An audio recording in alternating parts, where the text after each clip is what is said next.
अस्सलाम वालेकुम नाज़रीन, मैं हूं आपका होस्ट राहील शरीफ और आप देख रहे हैं आपका पाकिस्तान टीवी। नाज़रीन, आज हम मौजूद है Shahpura road Hamza auto store पे। तो आइए इनके ओनर से बात करते हैं, उनसे पूछते हैं कि इनके पास क्या यूनिक चीज़ें मौजूद हैं। अस्सलाम वालेकुम सर। वालेकुम सलाम सर।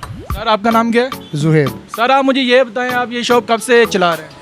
फर्स्ट ब्रांच हमारी कश्मीर रोड पे हमजा ऑटोस के नाम पे, और ये हमारी सेकंड ब्रांच है और हमने इसको 8-10 दिन हुए इसको ओपन किया है। अल्हम्दुलिल्लाह हमारा इधर होलसेल का काम है और हमारा इधर सारे मैकेनिक हजरात भी होते हैं हमारे पास, और रिपेयरिंग का भी और इलेक्ट्रिशियन का भी सारा काम हमारा इधर होता है। हमारी पहली ब्रांच जो 2005 में ओपन हुई थी कश्मीर रोड पे, हमें माशाल्लाह 16-17 साल हो गए काम करते हुए, और हमारा ये ऑटो का बड़ा पुराना बिजनेस है। हमारे पास तमाम मोटरसाइकिल्स जितनी भी हैं, 70 हो गई, 125 और यामा का, और जो अभी सुजुकी के सामान आ रहा है, सुजुकी की जो इतनी आइटम्स हैं वो भी हमारे पास अवेलेबल हैं, और ISH के हम माशाल्लाह डीलर हैं।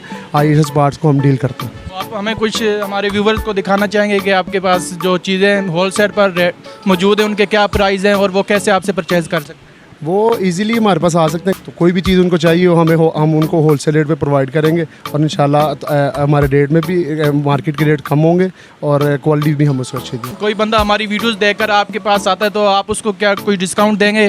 जी ज़रूर देंगे। आप हमारे साथ आए हैं, हमारे पास हमारे भाई हैं, और आपके चैनल के थ्रू हमारे पास को कस्टमर आते हैं तो हम उसको 10% डिस्काउंट देंगे। चलें नाज़रीन, ये थे ज़ुहैब नासिर, और अगर आप हमारी वीडियो देखकर इनके पास आपके पाकिस्तान टीवी के रेफरेंस आते हैं तो आपको हर सामान के अंदर 10% डिस्काउंट मिलेगा। ये सारा सामान हमारा कुछ लाहौर से आता है, कुछ कराची से आता है, और कुछ इधर सियालकोट से भी हम परचेज़ करते हैं, जो इधर फैक्ट्रीज़ वगैरह हैं उधर से हम परचेज़ करते हैं। आपके पास कौन कौन सी बाइक के स्पेयर पार्ट्स मौजूद हैं? हमारे पास तो ऑल ओवर जितनी बाइक्स इस टाइम मार्केट में अवेलेबल है उनका सबका पार्ट्स हमारे पास है। उनका टायर ट्यूब, उनके ऑयल और उनकी रिपेयरिंग का काम जो है ना सारा हमारे पास तसल्ली बख्श हम काम करते हैं। बाहर हमारे मैकेनिक है, 3 से 4 मैकेनिक है माशाल्लाह, तो वो डेली बेसिस पे हम उनको अच्छे काम की प्रोवाइडेशन देंगे। चलें सर, बहुत बहुत शुक्रिया आपका टाइम देने का। सर आपका बहुत बहुत शुक्रिया कि आपने हमें टाइम दिया और हमारे पास आए, बहुत मेहरबानी, जज़ाकल्लाह। और जितने भी व्यूअर्स हमें देख रहे हैं वो एक दफ़ा हम पे विज़िट करें हमारे पास, इंशाल्लाह आप उनको अच्छा काम करके दें। चलें सर, थैंक यू।